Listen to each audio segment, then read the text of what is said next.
කොහොමද ඔයාලට හැමෝම හොඳින් ඇති කියලා හිතනවා.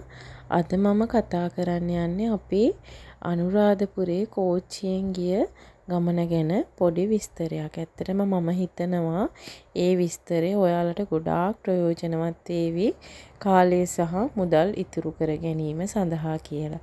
හේතුව තමයි අපිටත් ගිහිල්ලා ඇවිදලා ඉවර වෙනකොට තමයි තේරුනේ මේක මෙහෙම කරා නම් හරි. මේක මෙහෙම කරා නම් හරි කියන එක. මුලින්ම කියන්නම්කෝ අපි උදේ පාන්දර තිබුණු ට්‍රේන් එකේ තමයි ගියේ. මට මතක විදියට 5:55 AC ට්‍රේන් එකක තමයි අපි කොළඹ කොටුවේ ඉඳලා අනුරාධපුරයට ගියේ. අපි අනුරාධපුරයට යනකොට 10:45 10:50ට වගේ ඇති. ඊට පස්සේ අපි ස්ටේෂන් එකට ඇවිල්ලා, ඒ කියන්නේ අනුරාධපුරේ ස්ටේෂන් එකෙන් බැහැලා බැලුවා අපි බුක් කරපු තැනට යන්නේ කොහොමද කියලා.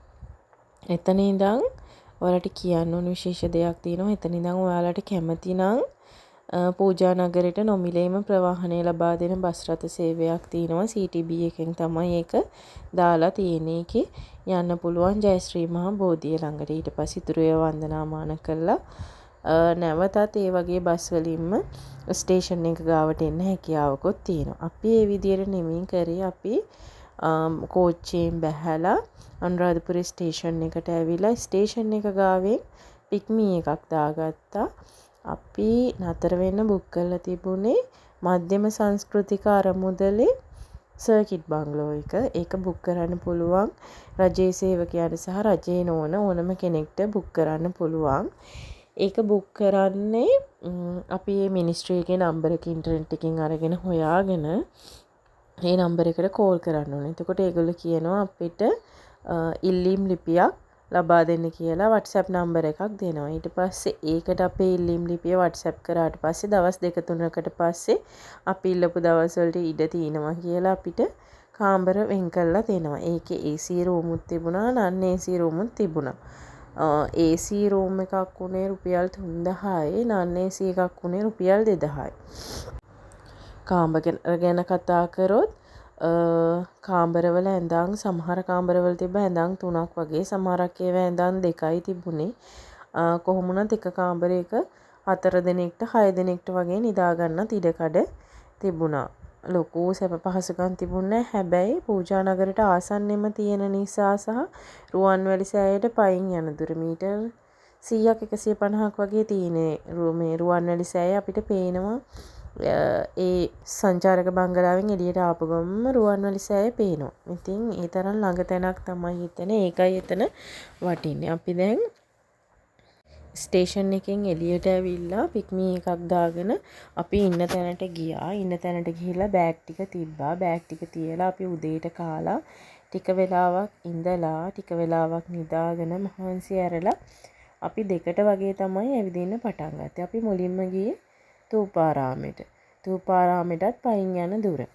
තූපාරාමෙට එතන පොඩි වැවක් වගේ එකක් තිබුණා. එතන රුපියල් 100ට මල් විකුණන්න තිබ්බා. එතනින් මල් එකකුත් අරගෙන අපි තූපාරාමේ වඳින්න ගියා. තූපාරාමේ වැඳලා ඉවර වෙලා අපි හැමම ආවා බසවක්කුළම වැව වටේ ඇවිදගෙන. එතන නාන්න තැනක් තිබ්බා. අපි නාන්න දුනුත් අරන් ගියේ. එතනින් හොඳට නාලා හොඳට පිරිසිදු වෙලා අපි ගියා රුවන්වැලි මහා සෑයට.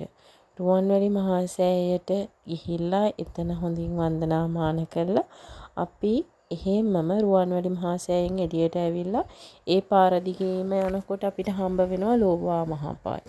ලෝවා මහා පාය නම් වහලා තිබ්බේ මොනවා හරි ප්‍රතිසංස්කරණ කටයුත්තක් නිසා. අපි ලෝවා මහා පායත් බලාගෙන එහෙම ගියා ජයශ්‍රී මහා බෝධිය වඳින්න. ජයශ්‍රී මහා බෝධියත් හොඳට වැඳලා අපි එතනින් දිගටම ගියා. ඒ යනකොට අපිට හම්බ වුණා සඳහිරු සෑය වන්දනා කරන්න ගියා.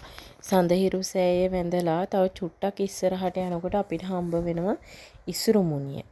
ඉසුරු මුනියත් වැඳගෙන අපි එහෙමම එතනින් පික්මී එකක් දාලා අපි ඉන්න තැනට ආවා. එදා රෑ නතර වෙන. අපි එනකොට රෑ 8ට 9ට විතර ඇති. අපිට ඕනනම් අපි නතර වුණේ මධ්‍යම සංස්කෘතික අරමුදලේ තියෙන සංචාරක බංගලාව කියලා මම ඔයාලට කිව්වනේ. අපිට ඕනනම් එතන ඉන්න බංගලා බාරකරුට කියලා අපිට අවශ්‍ය නම් කෑම හදාගන්න පුළුවන්. නැත්තම් අපිට එළියෙන් කන්නත් පුළුවන්. ඉතින් අපි කෑම හදාගත්තාම එයාට පොඩි ගාණක් දීලා යන්න තමයි තියෙන්නේ. එයා උයලා දෙන මහන්සියට අපි බඩු ගිහින් දෙන්න ඕනේ. ඒ විදිහට තමයි එතන කෙරෙන්නේ. ඊට පහුවෙනිදා උදේ අපි රුවන්වැලි සෑයට කිරිපිඩු පූජා කරන්න ඕනි කියලා හිතලා අපි උදේ නැගිටලා කිරිපිඩුත් හදාගෙන රුවන්වැලි සෑය වඳින්න ආපහු ගියා. රුවන්වැලි සෑය වන්දනාමාන කරලා අපි මිරිවැඩි සඟලක් අරන් ගියා. ඒකත් පූජා කරලා අපි එදා දවසේ ඇවිදින්න පටන් ගත්තා. ඒ වගේම කියන්න ඕනේ රුවන්වැලි සෑය ළඟම උදේට කිරිබත් දෙනවා. කිරිබත් දන්සලක් තියෙනවා. අපි ඒ දන්සලත් වැඳගෙන තමයි අපි ඉන්න තැනට ආයේ ඇවිල්ලා ඇඳුම් එහෙම මාරු කරගෙන අපේ බෑග් ටික එහෙම ලෑස්ති කරලා ආයේ අපි ඇවිදින්න යන්න පිටත් වුණේ.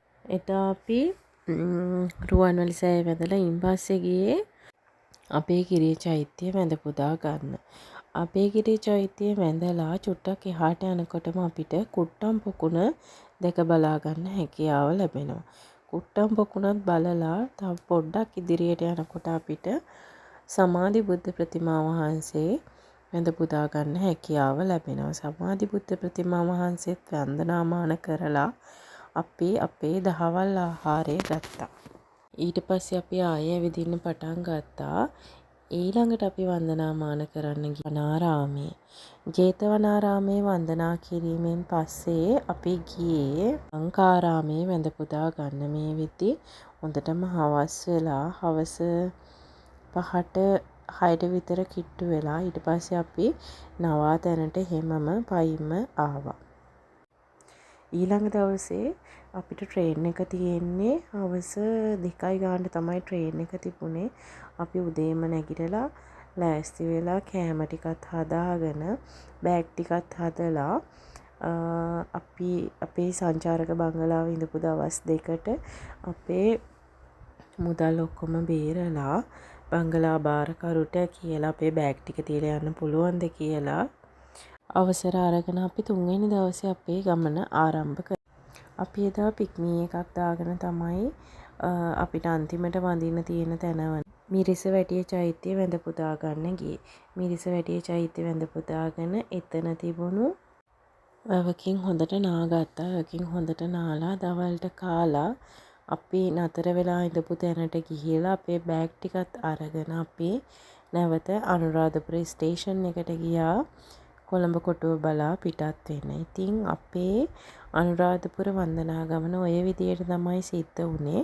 ඔයාලා මේ පිළිවෙලට ගියොත් ඇත්තටම පයින් යන ප්‍රමාණය අඩු කරගෙන පික්මී වලට යන වියදම අඩු කරගෙන සහ ඒවා වල ඉන්නවා. ඒ කියන්නේ අනුරාධපුරේ ඉන්නවා දවසට ත්‍රිවිල් එක හයර් එකට 3500. එයාලා ගිහින් දානවා. අපි කෝල් කරාට පස්සේ ආයෙ අපි කියන තැන් වලට එනවා. ඒක ඇත්තටම පාඩුයි. පික්මී වලට 250ක් 300ක් වගේ තමයි එක හයර් එකකට යන්නේ. ඊටත් වඩා අඩු මුදල් 150 60 යන වෙලාවලුත් තියෙනවා.